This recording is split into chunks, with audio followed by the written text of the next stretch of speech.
you probably noticed I don't feel about that war the way we were told we were supposed to feel about that war, the way we were ordered and instructed by the United States government to feel about that war. You see, I tell you, my mind doesn't work that way. I got this real moron thing I do. It's called thinking. And I'm not a very good American because I like to form my own opinions. I don't just roll over when I'm told to. Sad to say, most Americans just roll over on command. Not me. I have certain rules I live by. My first rule, I don't believe anything the government tells me. Nothing.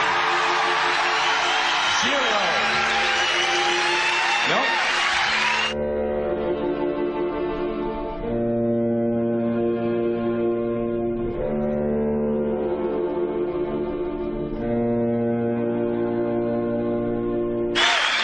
And I don't take very seriously the media or the press in this country, who in the case of the Persian Gulf War were nothing more than unpaid employees of the Department of Defense, and who most of the time function as kind of an unofficial public relations agency for the United States government.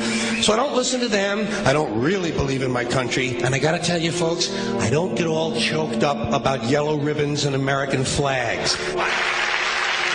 Now, to balance the scale, I'd like to talk about some things that bring us together. Things that point out our similarities instead of our differences. Because that's all you ever hear about in this country is our differences. That's all the media and the politicians are ever talking about, the things that separate us, things that make us different from one another. That's the way the ruling class operates in any society. They try to divide the rest of the people. They keep the lower and the middle classes fighting with each other so that they, the rich, can run off with all the fucking money. Fairly simple thing happens to work. You know, anything different, that's what they're going to talk about. Race, religion, ethnic and national background, jobs, income, education, social status, sexuality, anything you can do, keep us fighting with each other so that they can keep going to the bank. You know how I describe the economic and social classes in this country? The upper class keeps all of the money, pays none of the taxes.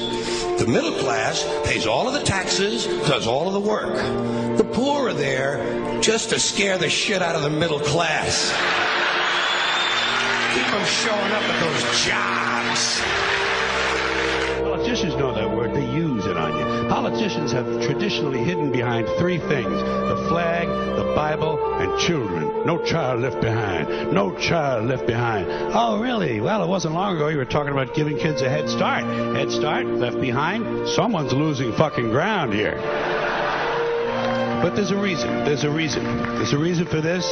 There's a reason education sucks, and it's the same reason that it will never, ever, ever be fixed. It's never going to get any better. Don't look for it. Be happy with what you got. Because the owners of this country don't want that. I'm talking about the real owners now. The big, the wealthy, the real owners, the big wealthy business interests that control things and make all the important decisions.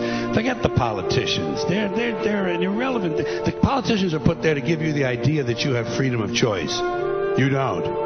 You have no choice. You have owners. They own you. They own everything. They own all the important land. They own and control the corporations. They've long since bought and paid for the Senate, the Congress, the state houses, the city halls. They got the judges in their back pockets, and they own all the big media news, all the big media companies. So they control just about all of the news and information you get to hear. They got you by the balls. They spend billions of dollars every year lobbying to get what they want. Well, we know what they want. They want more for themselves and less for everybody else. But I'll tell you what they don't want. They don't want a population of citizens capable of critical thinking. They don't want well-informed, well-educated people capable of critical thinking. They're not interested in that. That doesn't help them. That's against their interest. That's right. You know something? They don't want people who are smart enough to sit around the kitchen table and figure out how badly they're getting fucked by a system that threw them overboard 30 fucking years ago. They don't want that. You know what they want? They want obedient workers. Obedient workers, people who are just smart enough to run the machines and do the paperwork, and just dumb enough to passively accept all these increasingly shittier jobs with the lower pay, the longer hours, the reduced benefits, the end of overtime, and the vanishing pension that disappears the minute you go to collect it. And now they're coming for your Social Security money. They want your fucking retirement money. They want it back so they can give it to their criminal friends on Wall Street. And you know something? They'll get it. They'll get it all from you sooner or later because they own this fucking place. It's a big club, and you ain't in it. You and I are not in the big club.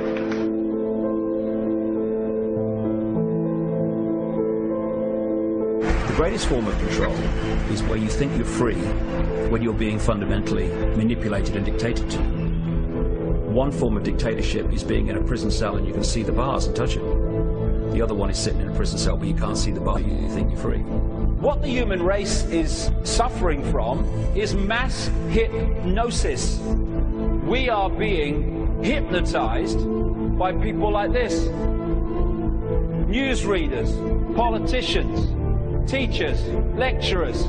We are in a country and in a world that is being run by unbelievably sick people. The chasm between what we're told is going on and what is really going on is absolutely enormous. The greatest hypnotist on planet Earth is a oblong box in the corner of the room. It is constantly telling us what to believe is real. Historically, the control and manipulation of political opinion has been the Freemasons' main weapon in gaining control of countries and states. Once in control of the rulers and politicians of a country, laws and political structures could be changed in accordance with their agenda. However, since restricting the body does not necessarily mean restricting the mind, the Freemason recognizes that their plan for a global government hinges completely on subduing the masses to their agenda, and thus eliminating opposition to their cause. And the greatest threat to their plan, posing more danger than any army or law, is the threat of a free-thinking mind. In order to eliminate this threat and to achieve their objective, the Masons have set about the boldest plan ever devised: the complete control of every aspect of human life, your life. And the weapons they are using against you are in your very homes, entertaining you and your children, and gradually indoctrinating you without you even realizing.